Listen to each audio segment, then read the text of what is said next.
नमस्कार, क्या आप देख रहे हैं केडी न्यूज। केडी न्यूज में आपका स्वागत है। अखिलेश यादव को एसी वाली नसीहत देकर घिरे ओम प्रकाश राजभर। अब फॉर्च्यूनर गाड़ी को लेकर हुआ बड़ा खुलासा, बढ़ती गई नाराजगी। यूपी में विधानसभा चुनाव के दौरान बीजेपी के खिलाफ महागठबंधन बना था। तब इस गठबंधन में समाजवादी पार्टी समेत कुल 6 दल थे। अब विधानसभा चुनाव का परिणाम आए 4 महीने से कुछ ज़्यादा वक्त हुआ है, लेकिन अब सपा के नेतृत्व में बने इस महागठबंधन के साथी चुनाव के बाद से ही लगातार साथ छोड़ते दिख रहे हैं।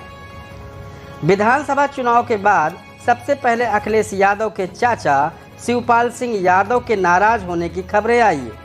बताया जाता है कि विधायक दल की बैठक में नहीं बुलाए जाने के बाद से ही दोनों के बीच नाराजगी शुरू हो गई थी। अभी ये मामला ठंडा भी नहीं हुआ था कि संजय चौहान और केशव देव मौर्य ने भी बगावती सुर छेड़ दिए। यूपी में एमएलसी चुनाव के खत्म होने के बाद पहले संजय चौहान ने अखिलेश यादव पर जमकर निशाना साधा और फिर गठबंधन से अलग रास्ते चलने का ऐलान कर दिया। इसके बाद महान दल प्रमुख केशव देव मौर्य के नाराज होने की खबर आई। उन्होंने भी एमएलसी चुनाव में नजरअंदाज किए जाने का आरोप लगाया और अखिलेश यादव के खिलाफ बयान दे दिया।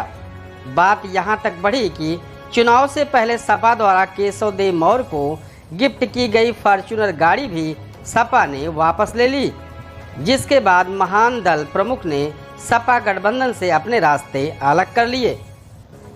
अब बारी सुबह सपा प्रमुख ओम प्रकाश राजभर की थी।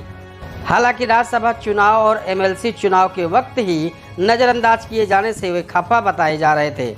हालांकि उन्होंने कभी भी गठबंधन से अलग होने के ऐलान नहीं किया है, लेकिन समय समय पर अखिलेश यादव के फैसलों और उपचुनाव में हार को लेकर जुबानी हमले करते रहे हैं।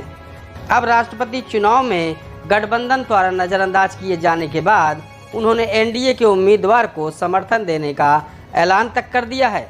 इसी बीच सुबह सपा प्रमुख ने कहा, समाजवादी पार्टी के नेता को हमारी ज़रूरत नहीं है, हम गठबंधन में हैं, जब तक वो चाहेंगे तब तक हम रहेंगे।